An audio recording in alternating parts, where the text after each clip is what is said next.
e-réputation, cette fameuse image qui est véhiculée par une entreprise ou par une personne est un axe stratégique, un véritable enjeu. Donc il faut la maîtriser et vraiment en prendre un grand soin. Les avis, vous le savez, ils sont de partout. Ils sont entrés véritablement dans notre manière de consommer. Alors, comment bien traiter un avis positif? C'est plutôt facile, entre guillemets. Un avis négatif, c'est un peu plus touchy. Donc nous avons la chance d'avoir parmi nous un expert, un spécialiste dans la rédaction des avis clients, Thibaut Sellier, de la société Solike. Bienvenue. Merci beaucoup. Ah, on m'entend? C'est bon, on m'entend? Bonjour à tous, Thibaut Sellier, enchanté. Donc j'ai fondé Solike, qui est spécialiste de l'e-réputation et en tous les cas de la réponse aux avis clients. Et donc aujourd'hui, j'ai préparé 10 slides pour dynamiser un petit peu aussi la fin de l'événement, quand on a faim, et qui, j'espère, vont vous faire un peu rire. Et en tous les cas, je vais essayer de passer aussi certains messages avec une dizaine de les fameux commandements pour vous expliquer comment bien gérer ses avis et comment bien répondre à ses avis, d'accord? Pour en faire une force. Allez, c'est parti. Alors, la première slide, donc ça c'est un avis qui a été posté sur la Tour Eiffel. Donc je vous laisse tous lire l'avis. Beaucoup trop haut, mon fils a le vertige, je lui ai payé sa place 20 € pour rien. Il n'a pas pu monter, il chialait, quelle arnaque.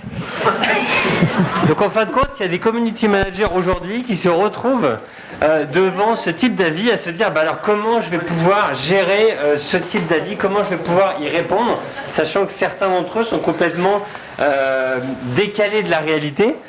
Et dans ce cas-là, en effet, on parle de la Tour Eiffel et la personne n'a pas vécu une bonne expérience, mais ça ne veut pas dire que la Tour Eiffel n'est pas une bonne expérience, d'accord?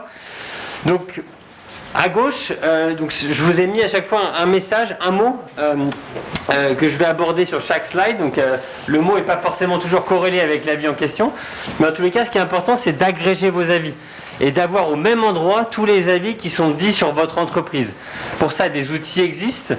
Si vous avez beaucoup d'avis, vous allez pouvoir utiliser des outils comme Avis Vérifié ou Trustpilot, qui sont des avis qui vous permettent de solliciter vos clients pour savoir s'ils sont satisfaits. Si vous n'avez pas beaucoup d'avis, il y a des outils comme Alerty qui vous permettent de générer des petites alertes rapidement et savoir ce qui se dit sur vous en temps réel. Donc voilà, agrégez et dotez-vous d'un outil ou d'alerte qui vous permettent de savoir en temps réel ce qui est dit sur votre marque. Ensuite, autre message de Ludivine. Merci à toi Ludo pour ta bonne humeur, ton tatou est juste magnifique. Tu es un vrai artiste, ta bonne humeur et ton professionnalisme. Donc là, on se retrouve avec des avis qui sont, dans ce cas-là, écrits avec une multitude de fautes d'orthographe. Et ensuite, on a le message et la réponse du propriétaire. Merci beaucoup Ludivine, juste mon prénom, c'est Jérémy, pas Ludo, avec un petit smiley. Donc là, ce qui est intéressant ici, c'est qu'on voit en effet qu'on se retrouve encore une fois à avoir des avis qui sont complètement décalés. Donc là, il y a des avis, il y a des grosses fautes d'orthographe qui sont un sujet qu'on va aborder juste après. Mais là, le propriétaire a de l'humour avec le petit smiley. Et là, on se dit, s'il y avait eu juste l'avis, on se dit, non mais ouais, c'est un peu bizarre cet avis-là, cette Ludivine, elle ne sait pas écrire. C'est un peu, son message est particulier. Par contre, je vois la réponse du proprio et là, il me donne envie d'aller chez lui. Je me dis, en fait, le proprio, il est cool. Il a répondu de manière assez sympa, un peu décalée. Et donc, c'est passé d'un avis un peu banal à finalement un avis sympathique, grâce à une réponse en 2 phrases. Allez. Ensuite, j'aime pas les burgers et donc je ne suis pas allé, chacun son truc. Donc voilà. Typiquement un resto qui se retrouve avec un avis d'une personne qui n'est pas venue chez lui. Donc comment est-ce qu'on le traite? Là, on peut typiquement demander à Google de les faire supprimer, ça ne marche pas toujours. Vous avez aussi des avis bien entendu qui sont générés sur TripAdvisor, sur Google, sur La Fourchette, sur plein d'avis, plein de sites. Mais ce qui est très important, c'est de les gérer sous 48 heures. De pas attendre et laisser traîner plusieurs semaines. Essayez de répondre à vos avis rapidement. Sous 48 heures, c'est bien. Une question que j'ai parfois, je veux me mettre dans la gestion de ma réputation, j'ai des avis qui datent d'il y a 1 an, 2 ans, 3 ans. Qu'est-ce que je dois faire? Est-ce que je dois y répondre? Mon conseil, c'est en général d'essayer de répondre aux avis positifs qui ont 1 année maximum, si vous voulez rattraper le temps perdu. N'allez pas répondre à des avis qui ont 4, 5, 6 ans. Par contre, allez répondre aux avis négatifs, aux vieux avis négatifs. Parce qu'on est tous des consommateurs, à chaque fois on va regarder les avis les plus récents, mais on va s'amuser à aller voir les pires avis. Donc si vous avez un avis très négatif qui date d'il y a 4 ans, allez y répondre. Même si c'était il y a 4 ans, c'est pas grave, c'est un avis qui ressort toujours. Donc c'est important d'y répondre rapidement. Let's go. L'orthographe. Alors là, c'était... donc vous connaissez peut-être le guide, donc c'est tout ce qui est certificat Voltaire, qui est une certification pour l'orthographe. Et la personne rédige un avis en disant: j'ai obtenu la certification Voltaire, ce livre me permet, TS à la fin, de réviser, il est génial. Et là on se retrouve avec une personne juste derrière qui dit: comme l'avis élogieux de Malika sur cet ouvrage comporte une grosse faute d'orthographe grammaticale, on peut se demander si ce manuel est vraiment efficace. Donc on se retrouve parfois avec de l'humour d'autres personnes qui vont rebondir sur un précédent avis. Et donc là, si j'étais typiquement le community manager du certificat Voltaire, j'irais justement y ajouter une petite réponse humoristique qui pourra faire passer un petit peu le message, et en tous les cas essayer de faire supprimer ce message-là qui n'est pas très positif pour l'entreprise. Merci. Alors ensuite, Jean Vrai Avis, donc là c'est un peu bizarre comme pseudo, mais en tous les cas ça arrive: à retirer de Google s'il vous plaît, boutique fermée définitivement. Et le propriétaire répond: va te faire mettre des lunettes, magasin ouvert toute l'année, juillet et août.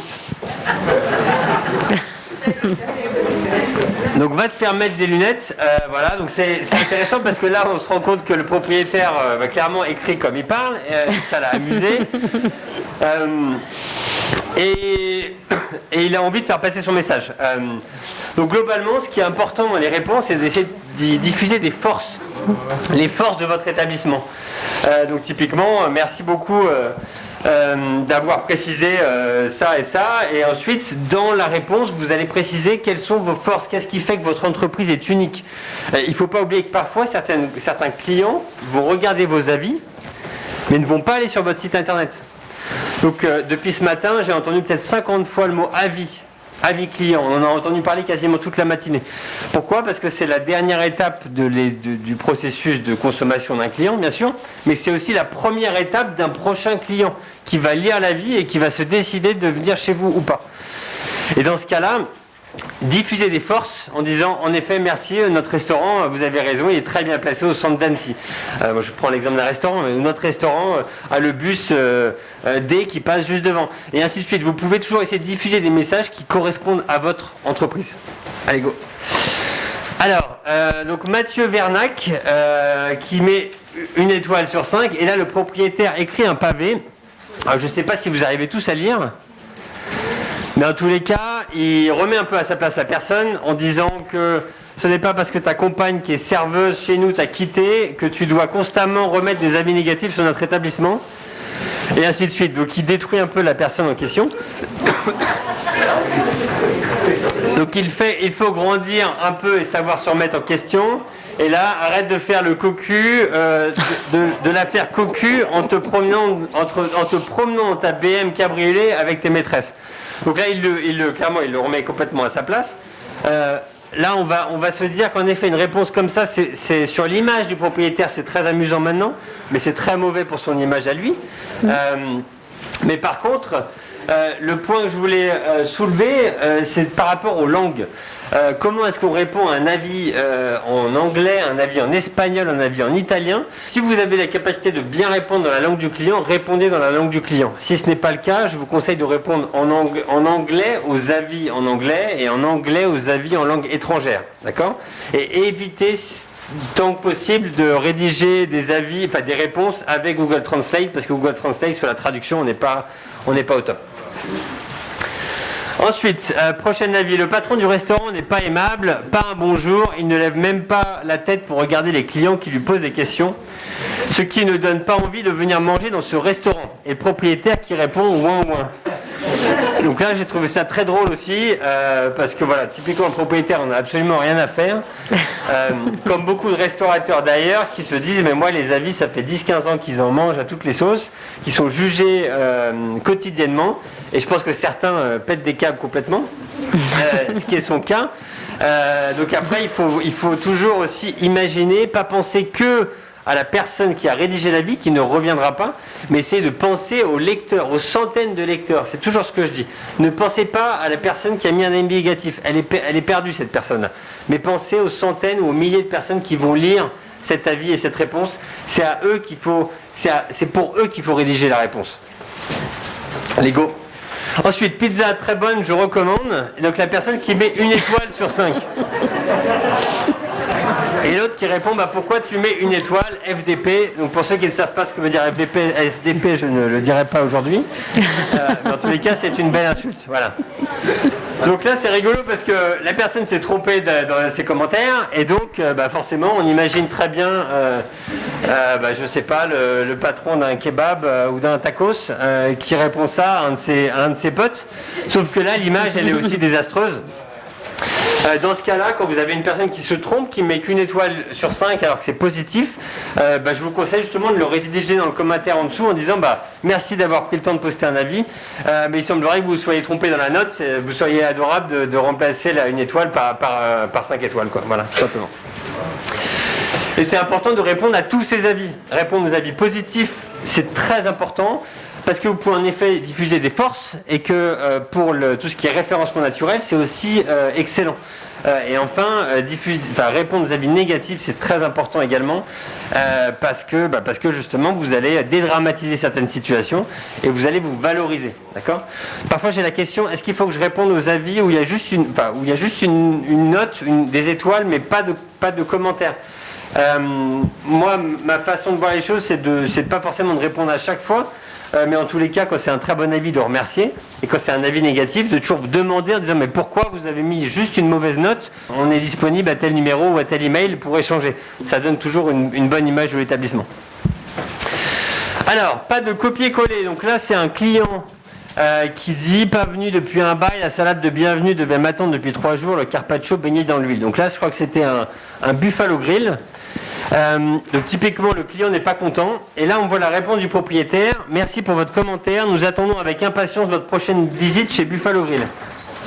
Donc en gros le propriétaire n'a absolument pas lu l'avis, il a fait un copier-coller de la même réponse partout et là encore une fois il se dit c'est cool, au moins je réponds à tous mes avis, peut-être que par rapport à ma direction je vais avoir un bon taux de réponse, sauf que l'image donnée est pas très bonne parce qu'on se dit finalement il en a absolument rien à faire de ses clients et rien à faire de ce client en particulier. Il lit pas les réponses, il lit pas les avis et il n'adapte pas les réponses. Ensuite, MIFA, pas bon, accueil déplorable. En plus d'être moche, vous n'êtes pas gentil. Donc là, ce qui est important, donc ça, il n'y a pas de faux avis, c'est tous des avis qui ont été trouvés sur Internet, je tiens à préciser. Donc là, c'est très personnel, c'est très méchant, typiquement. Mais le point, vous avez bien compris que c'est de l'humour, que c'est important de ne pas faire ça. Mais le point important, c'est d'arriver à varier vos réponses, à essayer de trouver des formulations toujours différentes pour donner justement envie aux personnes de venir chez vous et qu'ils n'aient pas l'impression que vous soyez des robots à copier-coller la même réponse tout le temps. Hop. Ensuite, pizza complètement sans goût, autant manger du pain. Et la réponse est: soyez moins bête la prochaine fois, commandez directement dans une boulangerie. Et donc ça, j'aime bien cette réponse parce que finalement, il y a le côté bête qui est un peu insultant, mais finalement, le côté un petit peu vanne peut passer à certains moments. Dans certains business, il y en a certains qui jouent là-dessus, sur le côté décalé du business. La question, c'est est-ce que supprimer un avis, c'est possible ? Supprimer un avis, c'est très compliqué. En tous les cas, il y a toute une charte je vais prendre le cas de Google, mais c'est le cas pour toutes les plateformes d'avis. Ils doivent avoir la possibilité justement de donner à un propriétaire de pouvoir modérer un avis. Si les avis sont insultants, racistes, nominatifs, tout ça, vous avez la possibilité de supprimer. Mais dans le cas où c'est un client qui se plaint uniquement, ça va être très compliqué. Donc dans ce cas-là, la réponse va être le seul moyen que vous avez pour justement calmer le jeu. Hop. Et enfin, je crois que c'est la dernière, ne font pas de quiche très déçu. Et le propriétaire qui répond, bah visiblement tu étais là, donc ça en fait au moins une. Et donc là, c'est la frange. Alors je ne sais plus exactement où ils sont, mais encore une fois, j'aime bien cette réponse, elle me fait beaucoup rire. Et là, on est sur le thème, le dernier thème, c'est d'arriver à personnaliser vos réponses. C'est toujours important de reprendre, bah, typiquement, là, dans ce cas-là, on aurait pu dire merci Rémi, et puis d'avoir une signature aussi qui bah, soit votre nom, votre prénom ou l'entreprise de votre entreprise. Mais en tous les cas, arriver à personnaliser vos réponses en ajoutant des forces et en étant toujours un peu décalé. C'est des messages qui passent bien et qui donneront une belle image à votre entreprise. Merci beaucoup Thibaut. On arrive donc à la fin de cet atelier. Merci infiniment à l'ensemble des intervenants. Merci à ceux également qui n'ont pas pu venir aujourd'hui. Je me retourne vers nos entreprises témoins. Olivier, Gaëtan, merci infiniment. On n'a pas pu échanger comme autant qu'on le souhaitait.